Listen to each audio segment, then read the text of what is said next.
नमस्कार दोस्तों। इस कहानी की लेखिका हैं अर्चना खंडेलवाल जी। शिवांक ने नाश्ते के लिए शिवानी को बुलाया और अपने साथ बैठाकर नाश्ता करवाया।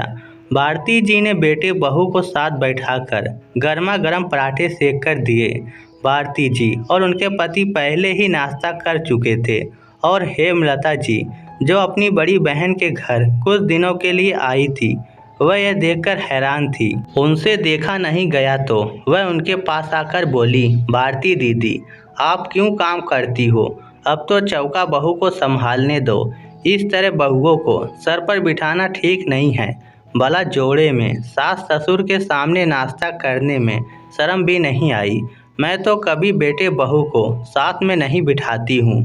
हम सब खाने के बाद अकेली बहू बचा कुचा खा लेती है।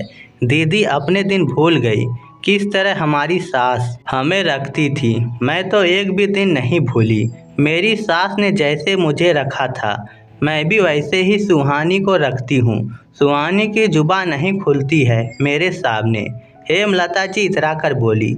यह सुन भारती जी बोली, हेमलता, मैंने बहू को सर पर बिठा नहीं रखा है, बल्कि मैंने बहू को दिल में बसा रखा है। जब बहू मुझे और तेरे जीजा जी को साथ बिठाकर नाश्ता खाना खिला सकती है, तो मैं क्यों नहीं बेटे बहू को साथ में खाना खिला सकती। वैसे भी चौका तो शिवानी ही संभालती है। मैं तो बस 4 रोटी गरम सेक कर उसे खिला देती हूँ, वह उसी में खुश हो जाती है। माँ जैसे बेटी की पसंद का ख्याल रखती है, वैसे ही मैं शिवानी के खाने पीने और आराम का पूरा ख्याल रखती हूँ।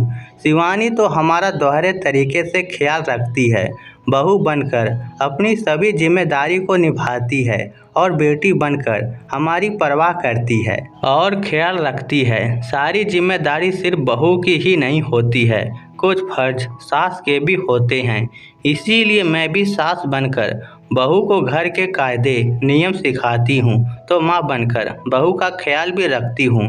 शिवानी को गर्म खाना पसंद है, इसीलिए मैं कोशिश करती हूँ कि वह गर्म ही खाए। तू भी करके देख, सास से माँ बनना इतना मुश्किल भी नहीं है। तू भी अब पुरानी बातों को भूल जा। तेरी सास ने तेरे साथ जो किया जरूरी नहीं, तू भी वही अपनी बहू के साथ में करे। तेरी बहू सुहानी तेरी मन से इज्जत नहीं करती होगी, उल्टा वह तो तुझसे डरती होगी।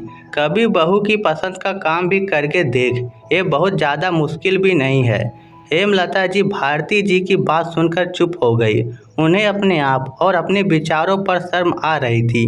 वह सोच रही थी कि भारती दीदी इतनी बड़ी होकर दकियानूसी सोच को छोड़ चुकी हैं और वह कहाँ पुरानी बातों का बदला अपनी बहू से ले रही हैं, जबकि इसमें बहू की तो कोई गलती ही नहीं है। आज हेमलता जी अपनी दीदी से बहुत कुछ सीखकर अपने घर गई। उन्होंने अपना व्यवहार बदला और धीरे धीरे कुछ ही महीनों में वह सुहानी की मां बन गई। अब हेमलता जी ने भारती जी को फ़ोन करके बताया कि दीदी, आपने सही कहा था कि सास से मां बनना इतना मुश्किल भी नहीं है। अपनी बहन में आए इस बदलाव को देखकर भारती जी भी खुश हो गई। दोस्तों, आप भारती जी के विचारों से सहमत करते हैं या नहीं? कमेंट करके हमें ज़रूर बताइएगा। धन्यवाद।